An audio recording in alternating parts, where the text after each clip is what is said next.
Hi everyone, welcome to ID 3000 Drafting. This is my class that I taught completely online during fall of 2020, and I just want to walk you through a little bit of how I actually delivered this class and some different things that I did this semester. So this class is a project-based studio class normally, and it builds on the foundations. The students take it right after they complete the Art Foundations courses typically, and this is a gateway class that these students must complete in order to apply to the interior design program. So because this class was online this semester, I always felt like it was really important for the students to see me and to be able to access me. So I had once a week optional weekly meetings. I also used videos quite frequently to talk about what was upcoming and also for demos of certain techniques and other course content, which I'll show you here in a moment. I also used a system called Calendly, and by using that, the students could simply click on that link, which I included all throughout the course, as well as on all my email communication and announcements. And it's a calendar management system that the students could actually click on and then select a time to meet with me, and it would give them a Zoom link to do so. So going into course content here, you'll see that I actually have 63 items. The key to success, I think, this semester, particularly being online, was that I gave the students short-term assignments for most of the semester. That way I could give them fast feedback. They wouldn't get too far down the road with a large project-based assignment until the end of the semester. This is different from how I normally teach this class in a studio. The other important thing I did, especially at the beginning of the semester, the great thing about being in a studio is you get to see what everybody else at your table is working on. In this case, we were not at tables, so I actually made what I called virtual tables, and the students could post what they were working on in the class, and they had certain deadlines and things that they had to post, but that way the other people at their virtual table could see what they were doing. And in doing so, this also promoted a lot of peer-to-peer learning and actually helped build camaraderie in the cohort. Although it may seem basic, one of the things that we really had to work on at the beginning of the semester is having a way that everybody could scan their work, which was all done by hand, and upload it, and having to do that in an equitable way without having to purchase additional apps or an actual scanner. So we sort of worked that out at the beginning of the semester by having the students post their artwork from previous classes. They chose a couple of pieces, posted them, and the other students at their virtual table could look at that and comment on them.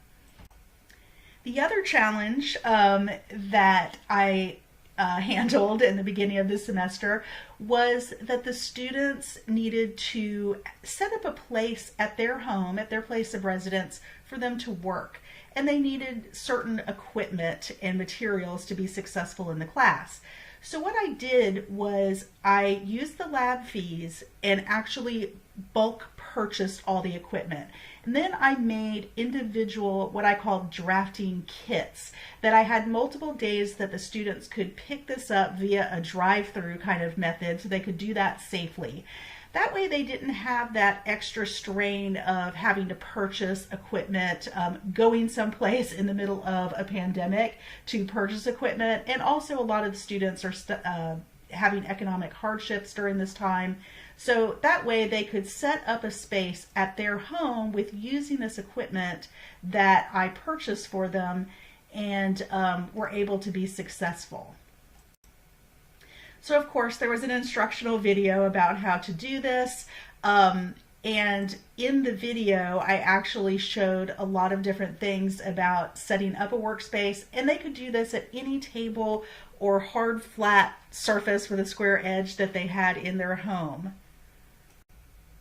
Some students, of course, had permanent places that they could leave their workplace kind of set up, like a desk, a dedicated desk, and other students were using shared tables and things like that. So I had a few different ways that they could set things up depending on what their situation was. So the course was basically divided into 3 sections or units. Unit 1 was the basic concepts and techniques. That included things such as the concept of scale. We started, of course, off with just drawing basic lines, how to work with tracing paper, all the basics that normally I would show them in person in the studio. Now I had to show them using videos and other examples. Working with tracing paper, one of our favorite materials, a video on that. All the way through using templates, architectural lettering, all of the basics that we do the first few weeks normally of the semester when we're in person in the studio. And then I tried to also break it up by doing some other things that I thought we could actually take advantage of during the pandemic. I provided them with different links for different museums that have certain collections that prominently feature architectural drawings. And then they were able to kind of virtually visit those different museums and choose some of their favorites and put them on a virtual pinup board so that the class could see them. Then everybody could discuss them, look at it, kind of get inspiration from that. The other thing that we did to kind of break up the monotony of feeling like you're always at your house and sitting in front of a computer was I had some field drawing assignments that we did. And I had instructional videos about how to do them, but they could go out safely on their own, in their own communities, and be outside where it was safe and choose some different buildings to sketch. And these were timed sketches that then they could put on the virtual pinup board, and then their virtual tables could see what those houses are in their own communities. And here's where we started talking about field drawings and that type of thing. So that allowed them to, again, kind of break up the monotony of always being at their house and in front of the computer.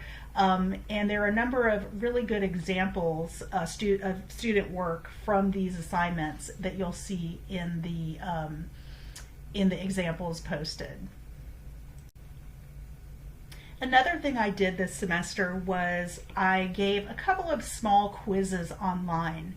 That allowed students to demonstrate that they understood the concepts without the pressure or the obligation of a large-scale project. Many students, especially in this phase during this class traditionally, they struggle with time management. And so by having these online exams, which are low-stakes exams, it allows them to demonstrate, again, that they understand the concepts, but maybe they're still working on their time management skills. So now we're in Unit 2, and Unit 2 is applying the basics of everything that we've learned in Unit 1. So there are many videos in Unit 2 where I demonstrate different drawing techniques and also drawing types that specifically are used in interior design. So sometimes my demo videos would be also showing me and my face, but other times I did this sort of top-down demo technique where I had a top-down camera, which seemed to be pretty successful, especially when showing drawing techniques. So one of the things that the students really actually said that they enjoyed was that I was able to show them, they were able to see not just what everybody else was working on at their virtual table, but they were also able to see via video examples of previous student work from the final project that they were doing. And that really helped them and helped them also get inspired. So just scrolling through the course content here for the actual final project, which I called Unit 3, we did it step by step. And again, broken apart into small details and small steps rather than the daunting task of just giving them the assignment and just letting them do it on their own. So in doing so, again, I was able to help them as they moved along before they got too far. That way we were sure that they weren't going to be going in the wrong direction. So the other different thing I did this semester, being online versus in person, was it allowed me the opportunity to kind of take their temperature all throughout the semester with anonymous surveys. I found that these were much more informative and helped craft the course much better than the traditional end of the semester surveys that are administered by the university. So as we moved along, I was able to adjust things based on how confident they were feeling, what were their challenges that they were dealing with, what they thought they needed to do to adjust their strategies for succeeding in the class, and just general feedback. Generally, people seemed very appreciative and more successful. They felt more successful when there were these clear step-by-step instructions. One of the things that people didn't like were video quizzes. I tried that a couple of times. The students did not seem to like it, and so I did not use those anymore, but still kept with the short videos and this short, kind of step-by-step approach for projects and coursework. So as the semester progressed, I was able to actually take images out of the individual virtual tables, which were smaller groups, and start to share them with the entire group, the entire class, via sort of a virtual pinup board of work in progress. By the end of the semester, there were some really great projects submitted, and we had a very high number of applicants to the interior design program. You'll see some of the examples of final projects in the printed work, and I think the class was a big success. Thanks for taking a look at it.